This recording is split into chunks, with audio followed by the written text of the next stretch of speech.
어느 겨울날 한 산악인이 이제 높은 산을 오르고 있었습니다. 그는 참 경험 많은 뛰어난 등반가였지만 그날따라 날씨가 굉장히 좋지 않았습니다. 갑작스럽게 날씨가 변하게 되는데요. 갑자기 몰아치는 눈보라 그리고 휘몰아치는 강풍으로 인해서 앞이 잘 보이지를 않았습니다.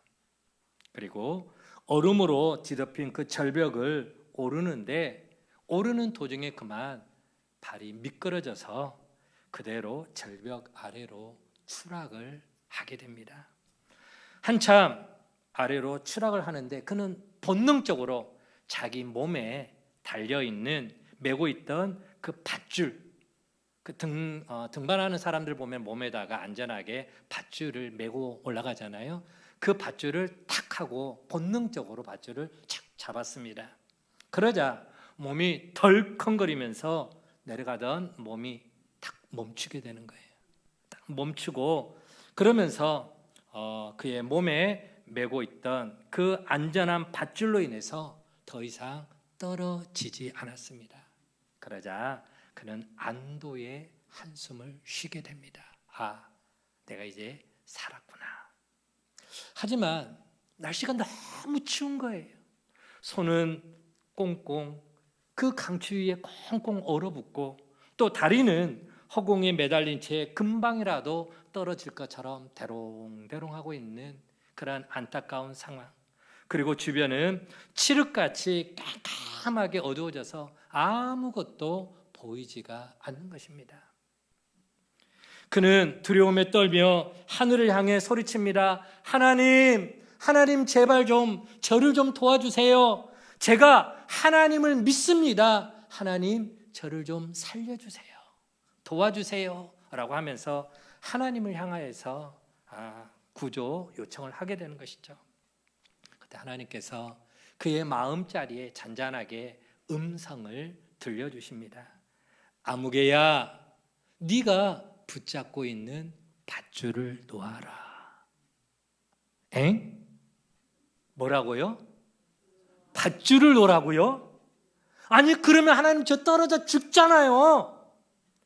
다시 한번 음성이 들립니다. 아무개야, 네가 붙들고 있는 그 밧줄을 놓으면 내가 너를 붙들어 주겠다.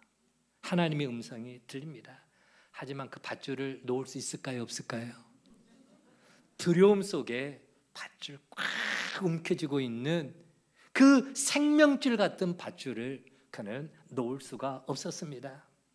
손은 꽁꽁 얼어붙죠. 그래서 팔의 감각이 점점점 무뎌져 가는데도 그럼에도 그는 마지막까지 그 밧줄을 꼭 붙잡고 있는 것입니다. 또다시 하나님께 부르짖습니다. 하나님, 놓으란 것 말고 다른 방법은 없나요? 이 방법 말고 다른 방법 없나요? 하나님 말고 거기 다른 누구 없어요? 막 부르짖는 거예요. 하지만 시간이 지나가며 그의 목소리도 점점 희미해져 갑니다. 그렇게 밤이 지나고 다음 날 아침에 산악 구조대가 산을 수색하다가 대롱대롱 밧줄에 매달려 있는 이 실종자의 사람을 발견을 하게 됩니다. 하지만 그는 밧줄에 대롱대롱 매달려 있는 채 이미 꽁꽁 얼어서 밤사이에 죽어 있었던 것입니다. 그런데 구조대원들은 그 매달려있는 그 광경을 보고 말을 잇지 못했습니다. 왜냐하면요, 바로 그가 매달려 있는 바로 밑에 1m 남짓에 바로 푹신한 땅이 있었더라라고 하는 거예요. 그 밧줄을 놓으면은 죽어요, 살아요? 믿지를 못하는 거예요. 그는 밤새도록 하나님을 향해서 살려달라고 부르짖었지만 하나님의 음성보다, 하나님의 약속보다는 자신의 힘, 자기의 머릿속에 있는 계산을 더 많이 믿은 나머지 하나님의 약속을 믿지 못하고 안타깝게도 생명을 잃고 말았더라라고 하는 것입니다. 여러분, 믿음이 뭘까요? 믿음은 붙드는 게 아니라, 한번 따라해보세요. 믿음은 맡기는 것입니다. 믿음은 맡기는 거예요. 하나님이 때로 우리에게 말씀하십니다. 놔라. 네가 붙잡고 있는 거 그건 놔라. 너를 붙드는 이가 내가 아니냐.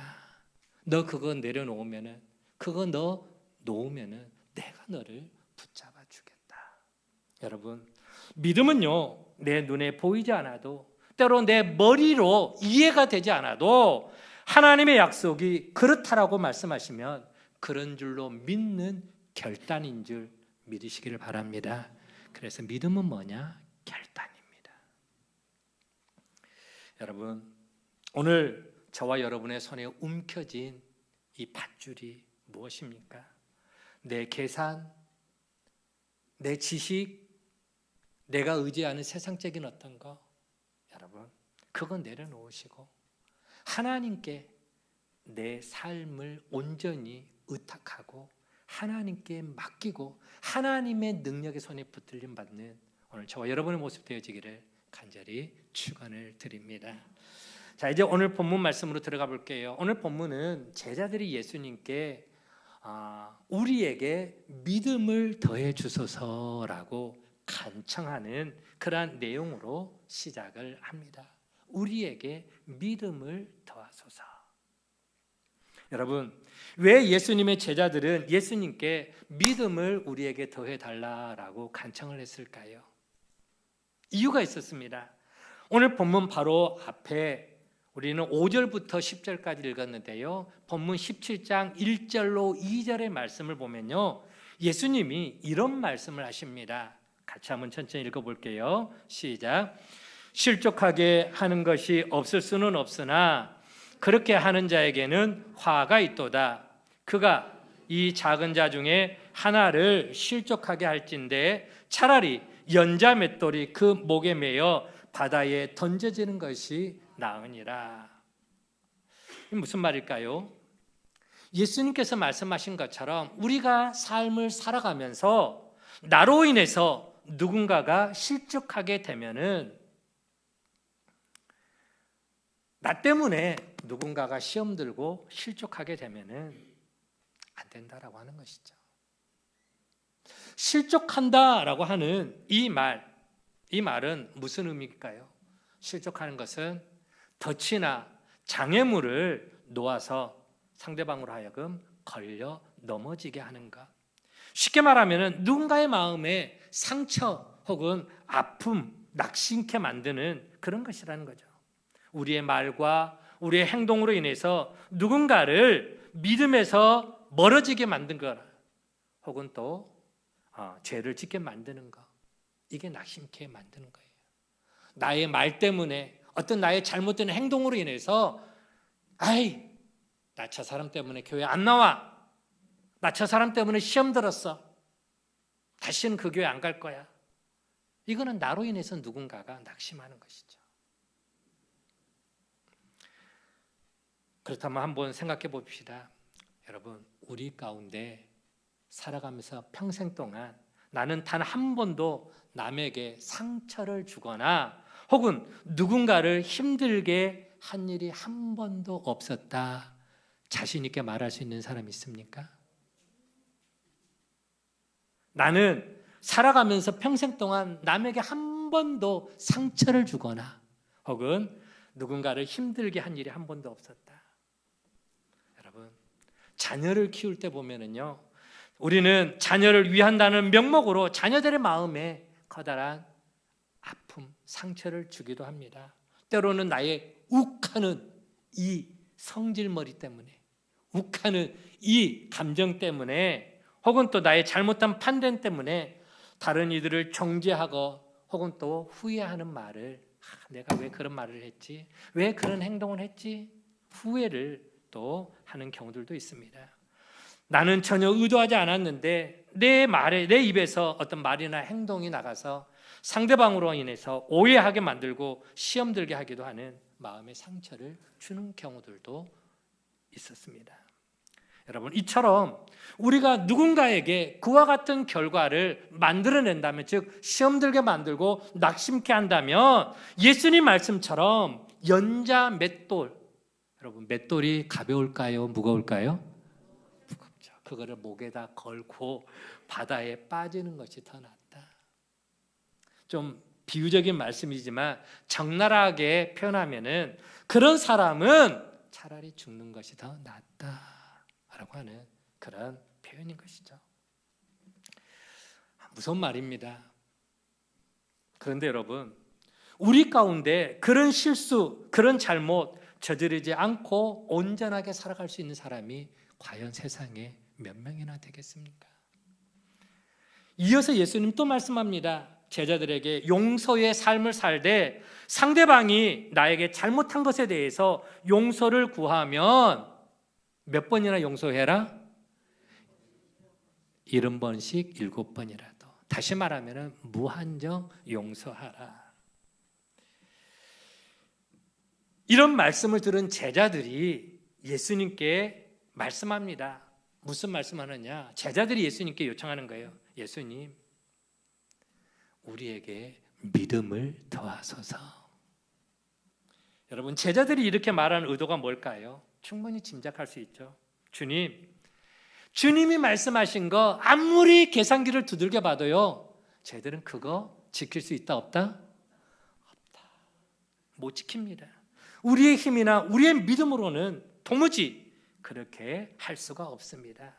형제를 실족하지 않게 하라는 말씀도, 혹은 또 무한정 용서하라고 하는 말씀도 지금의 나의 모습으로는 도무지 우리가 그렇게 살아갈 수가 없을 것 같습니다.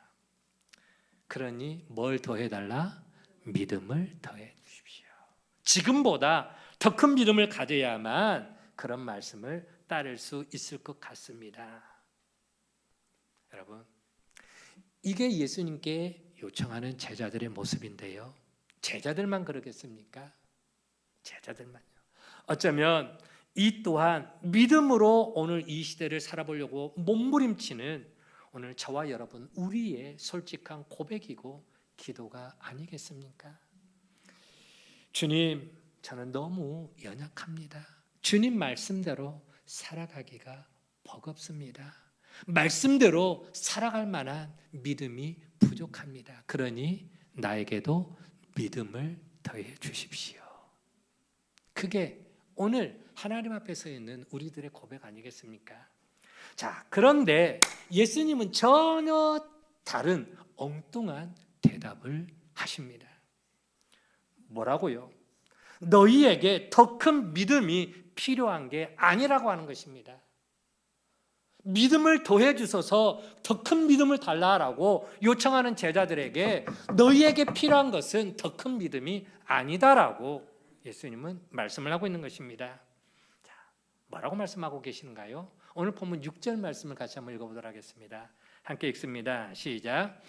주께서 이르시되 너희에게 겨자씨 하나일 만한 믿음이 있었더라면 이 뽕나무더러 뿌리가 뽑혀 바다에 심겨라 하였을 것이요 그것이 너희에게 순종하였으리라. 아멘. 지금 예수님은 믿음을 더해달라라고 요청하는 그 제자들에게 믿음을 내가 그래 너희에게 믿음 더해줄게 라고 말씀하시거나 그래 너희에게는 더 큰 믿음이 필요해 라고 그렇게 말씀하지 않았다라고 하는 것이죠. 도리어 너희에게 어느 정도의 믿음만 있으면 된다? 겨자씨만한 믿음만 있으면 된다. 겨자씨만한 믿음만 있으면 된다. 겨자씨 하나만한 믿음, 이게 뭔 말일까요? 왜 그것만 있으면 되는가? 여러분, 겨자씨 커요, 적어요? 겨자씨 보신 적 있어요? 우리말에 우리가 흔히 일상에서 쓰는 말 가운데 아주 조그만 것을 갖다가 뭔만하다 그러죠? 깨알만하다, 좁쌀만하다, 깨알만하다 그러죠. 그런데 그 깨알보다 적은 것이 바로 겨자씨입니다. 겨자씨. 이스라엘 지역에서도 아주 조그만 것을 표현할 때에 우리는 아까 이야기한 것처럼 깨알만하다, 좁쌀만하다라고 표현하지만 같은 의미로 이스라엘에서는 겨자씨만하다라고 그렇게 표현을 하죠. 그러니까 겨자씨 하나만한 믿음이라고 하는 것은 아주 작은 믿음을 말하고 있다라고 하는 것이죠. 그 작은 믿음으로도 뽕나무를 뽑아 바다에 심을 수 있다라고 예수님 말씀을 하고 있습니다. 여러분, 왜 그럴까요? 왜 그 겨자씨 그것만 있어도 그 뽕나무를 바다에 심을 수가 있을까요? 도대체 겨자씨만한 그 믿음, 그게 뭘 의미할까요? 겨자씨에는 뭐가 있습니까? 생명이 있죠. 겨자씨에는 생명이 있습니다. 저 옆에 있는 사진이 바로 이제 겨자씨가 자라요. 자라면은 대개는 1m에서 1m 50까지 자랍니다. 키가 꽤 커요. 그러면은 저렇게 숲처럼 이루어지는 큰 나무에 온갖 새들이 지나가다가 거기에서 쉬었다 갈 정도로, 새들이 깃들일 정도로 크게 자라는, 그게 바로 겨자씨의 모습이다라고 하는 것이죠. 다시 말하면은 겨자씨는 작지만 그 안에는 생명이 있습니다. 마태복음 13장에 예수님이 겨자씨 비유를 말씀하실 때 겨자씨는 작은 것이지만 자라나면 온갖 새들이 깃들일 정도로 큰 나무가 된다라고 말씀을 하고 있습니다. 여러분, 그렇습니다. 작은 씨지만 그 안에 생명이 있으면 그 생명이 놀라운 하나님의 역사를 만들어내더라라고 하는 것이죠. 오늘 본문에서 겨자씨 하나만한 믿음만 있어도 라는 말씀에 바로 그런 의미가 표현되어 있습니다. 내포되어 있는 것이죠. 생명력 있는 믿음은 아무리 자그마한 것이라도 기적을, 하나님의 역사를 일으킨다, 못 일으킨다? 일으키더라. 생명력 있는 믿음이 하나님의 역사를 이룰 수 있다고 하는 것이죠. 자, 여러분, 그렇습니다. 오늘 저와 여러분에게 필요한 믿음은 어떤 믿음이냐? 큰 믿음이 아니에요. 어떤 믿음? 작을지라도 살아있는 믿음, 생명력 있는 믿음인 줄 믿으시기를 바랍니다. 우리 안에 생명력 있는 믿음이 필요한 것이죠. 그렇습니다. 우리에게 있는 믿음이 죽은 믿음이 아닙니다. 죽은 믿음이 아니라 생명을 가진 믿음이라면 아무리 그것이 작다 할지라도 하나님의 크신 뜻을 이룰 수 있는, 하나님의 능력과 기적을 일으킬 수 있는 그런 생명력 있는 믿음이다라고 하는 것이죠. 자, 그러면은 여러분, 우리가 품어야 할, 우리가 소유해야 할 생명력 있는 살아있는 믿음은 그러면은 어떤 믿음일까요? 어떤 믿음이 도대체 생명력 있는 믿음인가? 이제 오늘 또 말씀에 함께 보도록 할게요. 자, 예수님이 한 비유를 들어서 또 설명을 하고 있습니다. 어떤 비유냐? 어떤 집에 종이 있더래요. 종이 있는데 이 종이 밖에 나가서, 들에 나가서 하루 종일 뼈 빠지게 일을 합니다. 밭을 일구고 양들을 돌보고 밖에 나가서 하루 종일 힘들게 일하고 집에 들어오면 주인은 그 종이 하루 종일 밖에서 일했다고, 수고했다고 그 종을 특별 대접했다, 안 했다? 안 했다라는 거예요. 종은 하루 종일 고된 일을 했을지라도 집에 돌아오면요, 집에 오면 집에서 할 일이 또 있어요.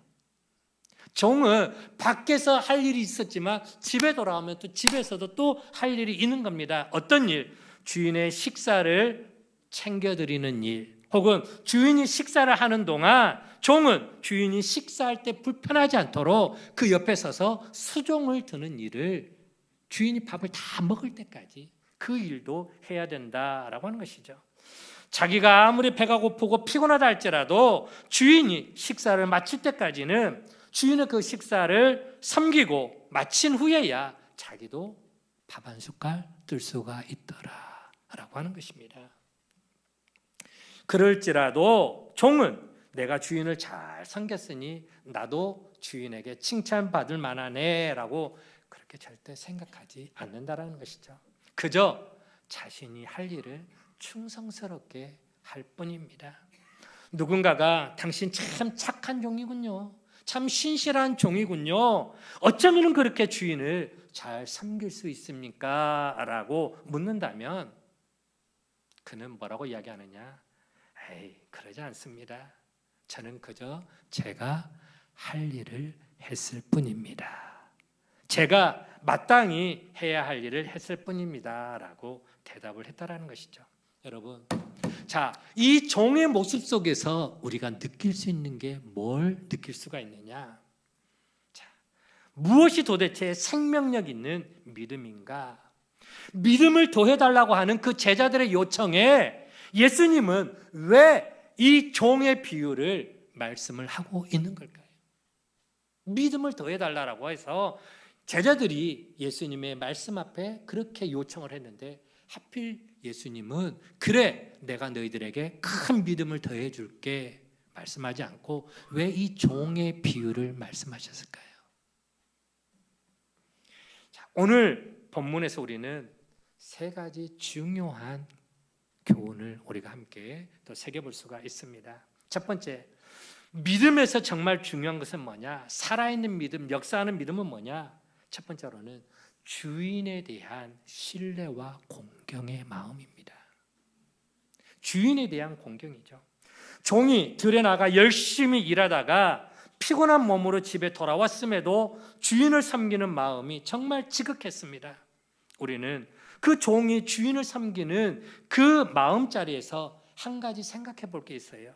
그건 뭐냐? 종이 그렇게 주인을 극진하게 섬길 수 있었던 이유가 뭐였나라고 하는 거예요. 종이 그렇게 주인을 공경할 수 있었던 것은 주인이 평소 종한테 잘했다, 못했다? 잘해줬다는 것이죠. 흔히 말하는 대로 주인이 악덕업주였다면, 악한 주인이었다면 종이 주인을 대하는 마음이 정말 공경심이 우러나와서 지극정성으로 주인에게 충성을 다할 수 있었을까요? 그렇지 않죠. 아무리 자신이 종이라 할지라도 자기를 평소에 그렇게 못살게 굴고 힘들게 한다면 그의 마음에 존경심이라고 하는 것은 찾아볼 수가 없었을 것입니다. 그런데 오늘 본문에 나오는 이 종의 모습은 주인에 대한 존경심, 공경하는 마음이 가득가득 담겨 있는 것을 느낄 수가 있습니다.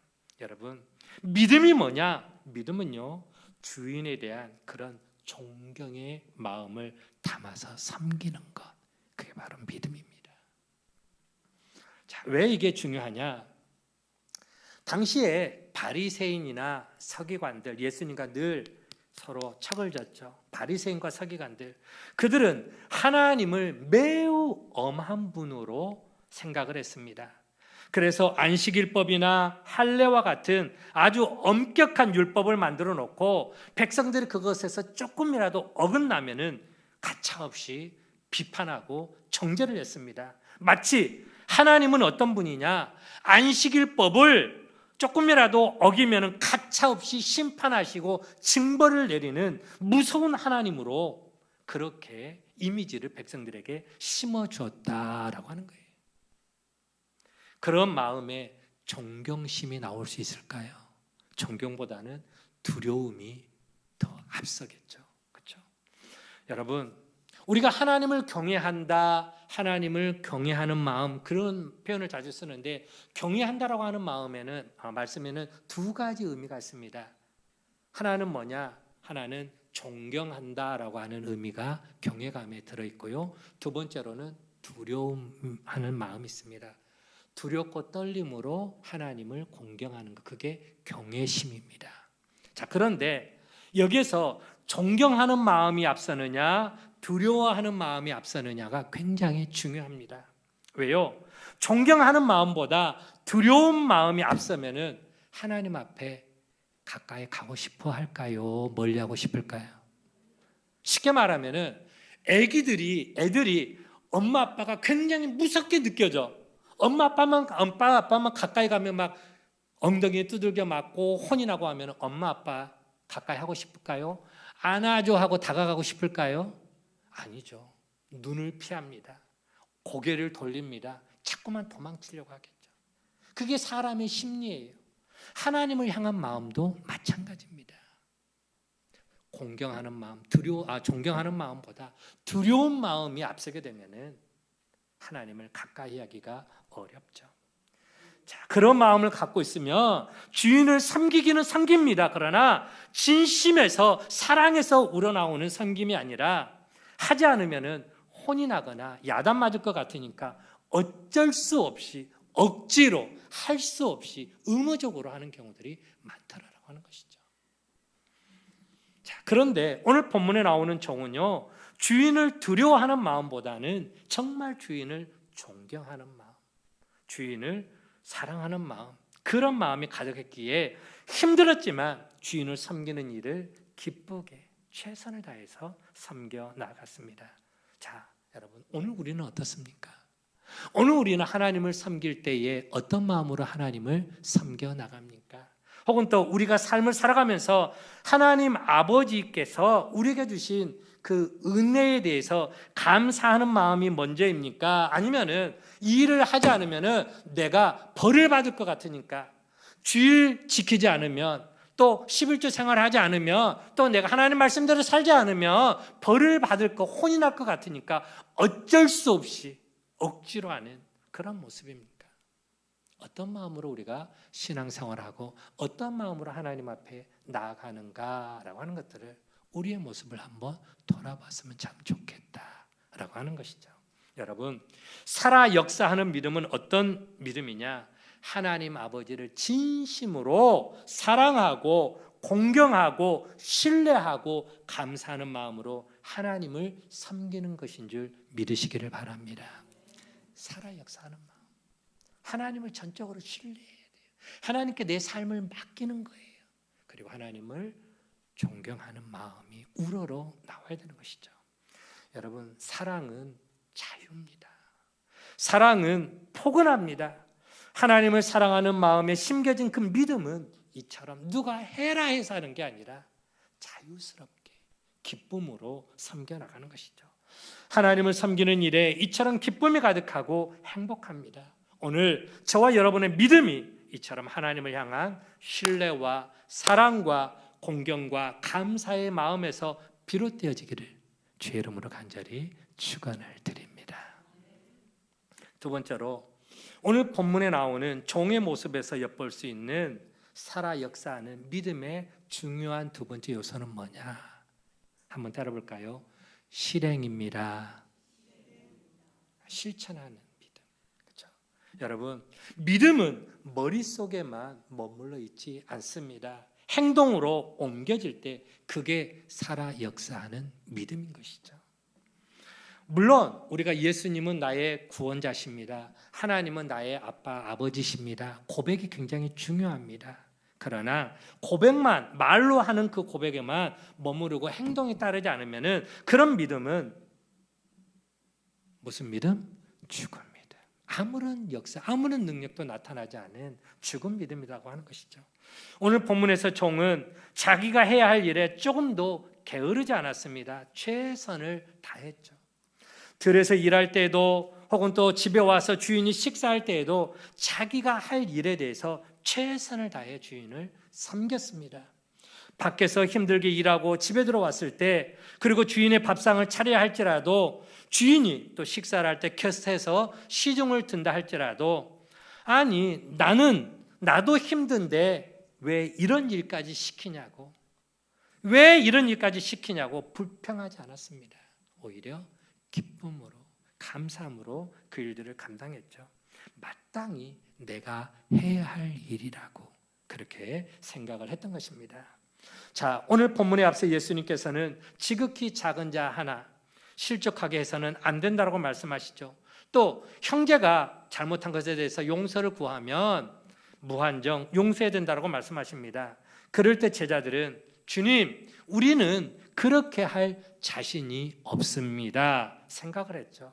그래서 자기들이 가진 그 작은 믿음으로는 그렇게 살 수 없으니 우리에게 믿음을 더하소서, 더 큰 믿음을 달라라고 간청했습니다. 더 큰 믿음이 아니면 안 된다라고 말하고 있는 것이죠.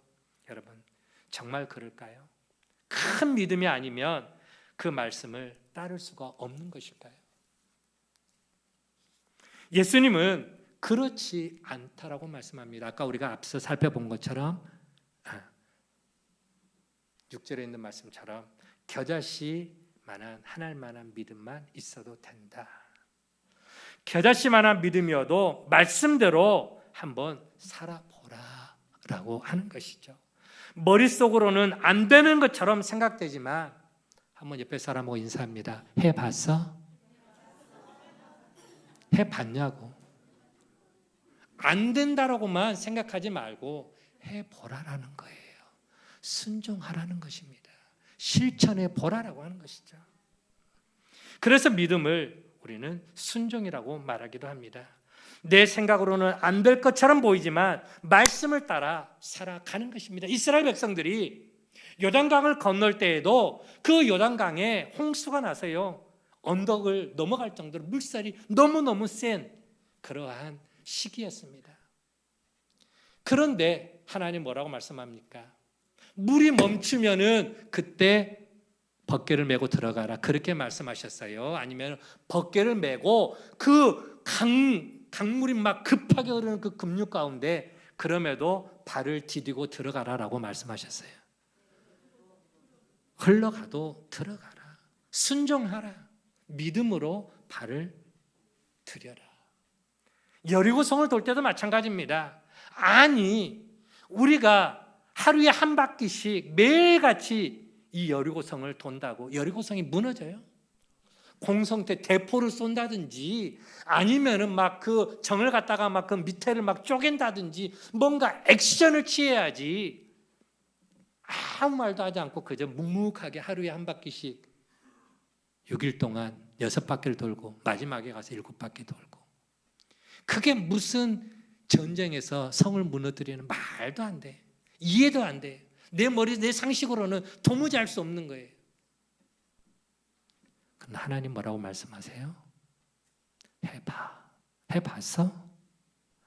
해봐라고 하는 거예요. 순종을 요구하십니다.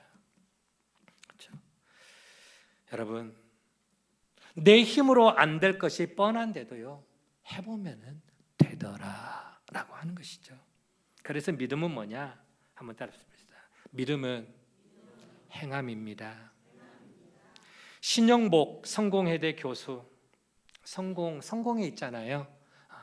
각 이제 종교는 다 신학교가 있는데요. 성공회대 신영복 교수가 이제 그가 퇴임을 할 때 퇴임 사이에 이런 말을 했습니다. 뭐라고 이야기하느냐? 사람이 일생 동안 하는 여행 중에서 가장 긴 여행이 있는데, 일생 동안 하는 여행 중에 가장 긴 여행이 어떤 여행일까요? 알아맞혀 보세요. 어떤 여행일까? 내가 일생 동안 살아가면서 가장 긴 여행. 권 집사님, 비행기 타고 어디까지 가보셨어요? 홍콩까지? 우리가 일생 동안 가장 오랫동안 가장 길게 하는 여행이 있대요. 그게 무슨 여행인지 아세요? 한번 따라해보세요. 머리에서 가슴까지 여행. 와, 우리의 일생 동안 가장 긴 여행, 가장 오랫동안 하는 여행이 바로 머리에서 가슴까지의 여행이라고 합니다. 여기서 말하는 가슴이 뭐냐? 내가 감동을 받고 행동으로 옮기는 것. 그렇죠? 감동을 받고 행동으로 옮기는 것.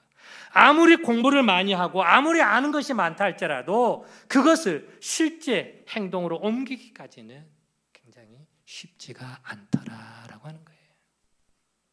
여러분, 운동하면 살 빠져요? 안 빠져요? 안 빠져요? 안 빠지면 헬스장 바로 다니겠어요. 운동하면은 살이 빠집니다. 그리고 근력도 생깁니다. 알아요? 몰라요? 그거 모르는 사람 있어요? 근데 왜 살이 안 빠질까요? 알지만 안 하니까. 알지만 안 하니까. 학생들이 공부 열심히 하면 좋은 대학 가는 거 알아요? 몰라요? 근데 왜 좋은 대학 못 갈까요? 안 하니까. 머리로는 알아. 가슴으로 내려와서 행동으로 옮겨지기까지가 안 되더라는 거예요. 안 되더라고요. 그래서 마지막에 껄껄껄껄 많이 한대잖아요. 내가 그때 그렇게 할걸. 죽기 전에 제일 많이 껄껄껄껄 한대잖아요. 여러분, 믿음도 그렇습니다. 머릿속의 믿음이 가슴과 삶으로 옮겨져야 됩니다. 머리에서 가슴으로, 가슴에서 행동으로 옮겨져야 살아 역사하는 믿음이 되는 것입니다. 오늘 본문에 나오는 종의 모습에도 우리가 기억해야 될 또 한 가지 세 번째 믿음이 있습니다. 그게 뭐냐? 한 가지 더가 있습니다. 그건 바로 겸손한 믿음입니다. 살아 역사하는 믿음은 어떤 믿음이다? 겸손한 믿음.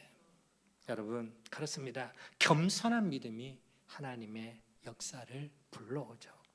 겸손한 믿음을 통해서 하나님은 일하시고 그런 사람을 통해 하나님은 기적을 만들어 가십니다. 오늘 본문에 나오는 종은 정말 힘들게 일한 이후에 이렇게 말합니다. 저는 무익한 종입니다. 저는 제가 할 일을 한 것뿐입니다. 그는 자기가 한 것에 대해서 자랑하지 않았습니다. 나를 드러내려고도 하지 않았습니다. 자신은 마땅히 한 것을 한 것뿐이라고 고백을 한 것이죠. 여러분, 오늘 저와 여러분을 통해 이 일을 하고 계시는 분은 하나님이십니다. 앞서 말씀에서 예수님께서 겨자씨 한 알만한 믿음이 있으며 뽕나무더러 뿌리가 뽑혀 바다에 심겨라 라고 말하면 그대로 된다라고 말씀하죠. 그런데 우리는 왜 그 말씀처럼 하지 않으려고 합니까? 왜 그럴까요? 그것은 그 중심에 누가 있기 때문에? 내가 있기 때문에. 내가 있기 때문에. 내가 그렇게 말했다가 안 되면 창피를 내가 당하니까. 그렇게 행동해보다가 안 되면은 내가 쪽팔리니까. 그렇죠? 나 같은 사람이 그렇게 할 수 있을까? 실족하게 해서는 안 된다라고 하는 말씀도, 하루에 7번이라도 용서하라는 말씀도 내가 라고 생각합니다. 내가 해야 한다라고 생각을 하는 것이죠. 그러니까 두렵고 그러니까 못할 것 같습니다. 그런데요, 겸손한 믿음은 뭐냐? 주님, 맞습니다. 제 힘으로는 할 수가 없습니다. 그러니 주님 도와주십시오. 주님 함께해 주십시오. 나에게 능력으로 함께해 주십시오. 기도하는 것이죠. 내 힘으로 하려 하지 않고 주님이 공급해 주시는 힘으로 하겠다라고 하는 그 겸손한 믿음이 살아 역사하는 믿음인 줄 믿으시기를 바랍니다. 주님이 힘 주시면 내가 하겠습니다. 빌립보서 4장 13절 말씀, 내게 능력 주시는 자 안에서 내가 모든 것을 할 수 있느니라. 여러분, 그게 바로 살아있는 믿음입니다. 그렇습니다. 우리 중에 어느 누구도 남을 실족시키지 않고 평생 동안 살아갈 수는 없습니다. 하루에 7번씩 무한정으로 용서한다라는 것도 불가능합니다. 그러나 주님의 은혜를 힘입으면 할 수 있게 되는 줄 믿으시기를 바랍니다. 우리가 잘 아는 손양원 목사님, 사랑의 원자탄 손양원 목사님, 그가 원수 같은 그 안재선이라고 하는 사람을 어떻게 용서할 수 있었을까요? 어떻게 자기의 양아들로 삼을 수 있었을까요? 자기 힘으로 했습니까? 자기 의지로 했습니까? 아니에요. 그가 그를 용서할 수 있을 때까지, 그를 양아들로 삼기까지 얼마나 하나님 앞에 울부짖으며 몸부림을 쳤겠습니까? 하나님, 내 힘으로는, 내 의지로는 저놈을 죽어도 내가 용서 못하겠습니다. 아니, 갈갈이 찢어 죽이고 싶은 그게 내 본심입니다. 그런데 사랑하라니요, 그런데 용서하라니요, 내 힘으로는 도무지 할 수가 없습니다. 주님, 저를 품을 수 있도록 나에게 함께해 주십시오. 그렇게 기도하지 않았겠습니까? 여러분, 그렇습니다. 내 힘만으로 하는 게 아니라 내 안에 계신 주님이 힘을 주시면 할 수 있다라고 하는 자신감을 가지고 해보는 것입니다. 그러면 거기에 하나님의 역사가 임하게 될 줄로 믿습니다. 그렇게 하면, 그런 믿음으로 하면은 뽕나무도 바다에 던질 수 있다라고 하는 것이죠. 안 하니까 문제입니다. 내가 한다고 생각하니까 안 되는 것이죠. 여러분, 나를 바라보면은 안 할 이유도 핑계거리도 정말로 많습니다. 그러나 믿음은요, 나를 보고 하는 게 아닙니다. 믿음은 나를 바라보는 게 아니라 내 안에 역사하시는 전능하신 하나님, 지금도 나를 품고 내 삶을 인도하시는 주님을 바라보는 것인 줄 믿으시기를 바랍니다. 주님을 바라보면 주님이 나와 함께 하시고 내게 힘 주신다는 그 사실을 확신하면 우리에게 핑계거리가 없습니다. 못할 이유도 없는 것이죠. 이제 말씀을 정리할까 합니다. 여러분, 우리는 믿음의 사람입니다. 그러면은 우리의 믿음을 한번 체크해 봅시다. 오늘 내가 가진 믿음은 죽은 믿음입니까? 아니면은 살아 역사하는 생명력 있는 믿음입니까? 오늘 나는 어떤 믿음을 가지고 신앙생활 하고 있습니까?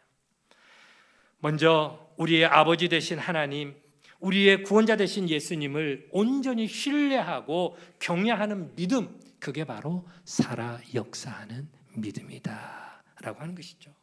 두 번째로 믿음은 뭐냐? 실행입니다. 머리에만 머물러 있어서는 안 돼요.